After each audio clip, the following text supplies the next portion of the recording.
Hey guys, Aaron Dorr here with Washington Gun Rights. If you're a gun owner in Senate District number 24, this is portions of Jefferson, Grays Harbor, and Clallam counties, take a moment to watch this brief video as we compare Representative Mike Chapman versus his challenger, Marcia Kelbon, in the upcoming general election.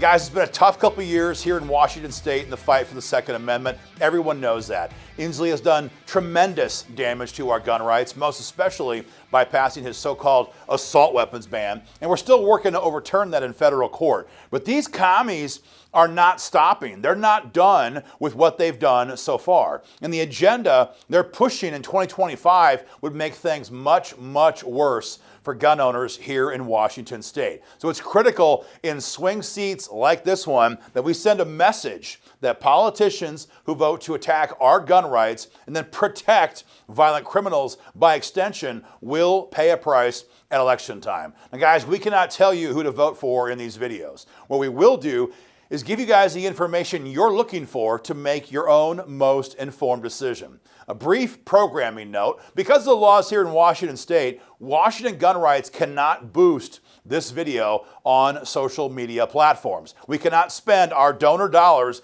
given to us by people like you to educate gun owners about these candidates. We can use text message, we can use email, other platforms, and we're doing that. But in this case, we're counting on you guys. Tag your friends in the comment section or grab the video and send them the link. Make sure every gun owner you know in this area has the facts on these two candidates.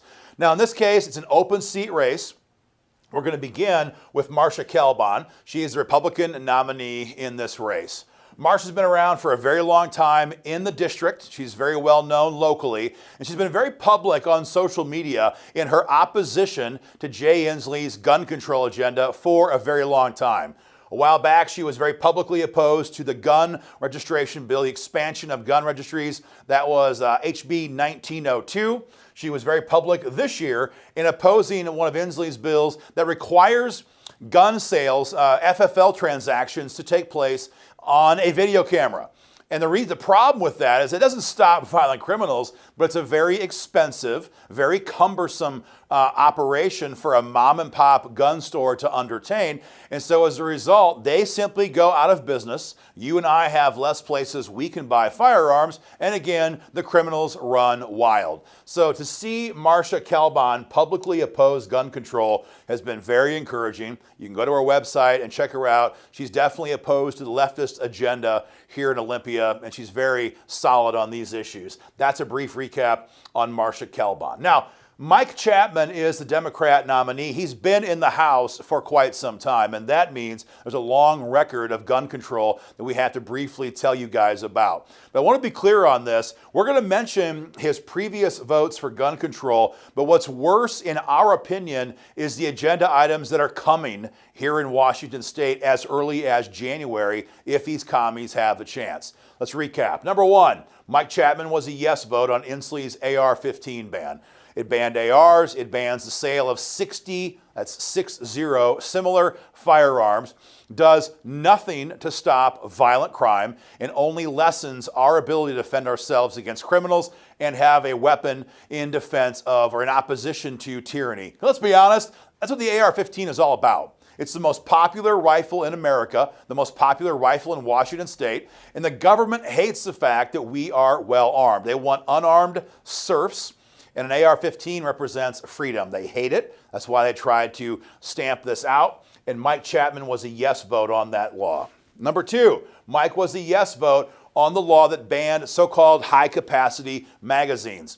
I don't know about you, but with violent street gangs taking over more and more of our big cities, the idea that these radical little commies, that Mike Chapman can sneer at you like that and tell you how many rounds you need in your magazine to defend your family, how many rounds you need to stop a group of guys who are bent on raping you or killing you or robbing you, is absolutely insulting in the extreme. But nevertheless, Mike was a yes vote on that bill. Number three, he voted this year to ban open carry in certain public places.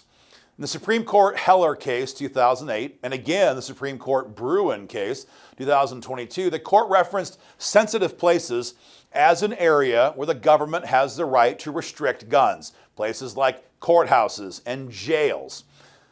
Even Washington Gun Rights is not pushing to let people carry guns in prison. Everyone knows what that meant.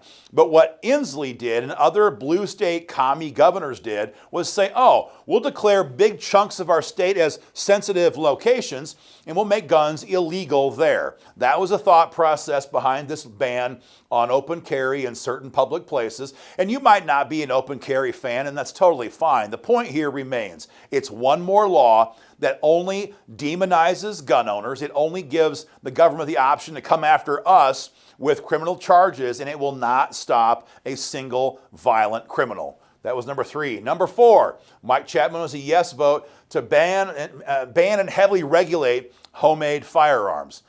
Maybe you don't do this, but a lot of older gun owners, grandfathers, older guys, love to tinker with and build out homemade firearms. It's a very common hobby. Everyone's got to have one.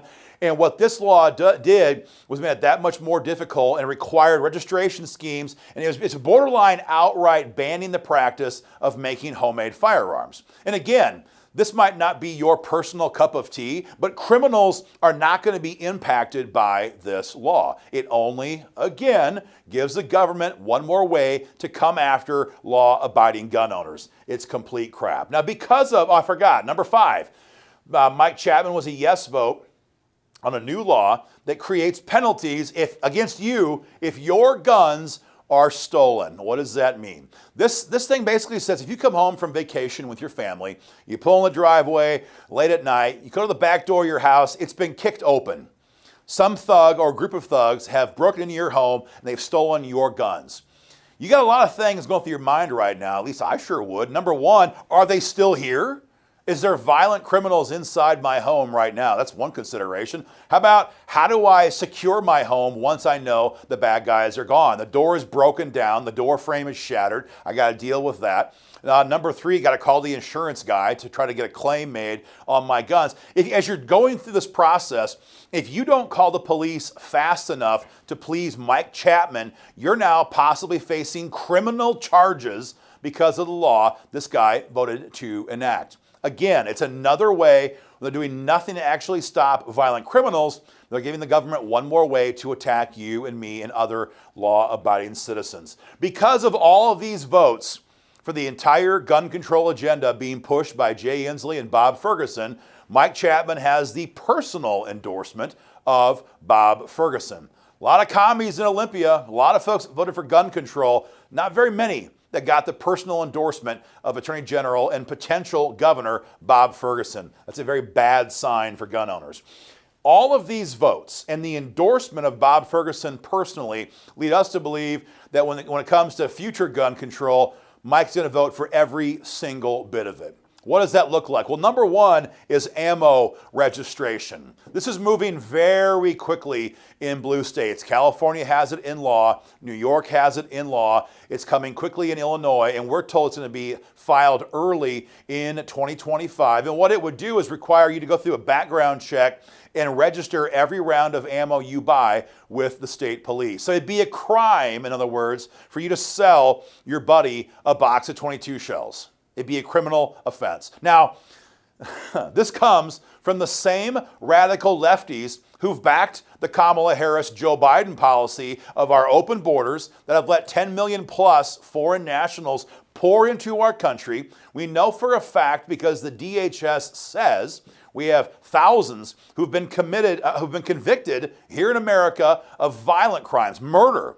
rape, and others who are not in prison. They're pending deportation, but they haven't been deported yet, and they're walking freely in our society. We're not tracking them, but Mike Chapman wants to track us, wants to track you and me and law-abiding citizens for the crime of buying ammunition. It's absolutely insane, but it's coming.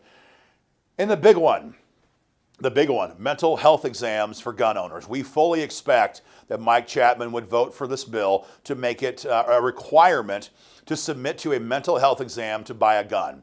You might think to yourself, that's too extreme even for Washington State. I'm telling you, it's not, and it's coming here. This also is moving in other blue states right now, and we are being told that Bob Ferguson's team wants to push this here as well. And what it would do is require you to sit down with some state certified mental health professional, whatever that means these days. I have no idea, to prove to them that we are mentally sound to buy a gun.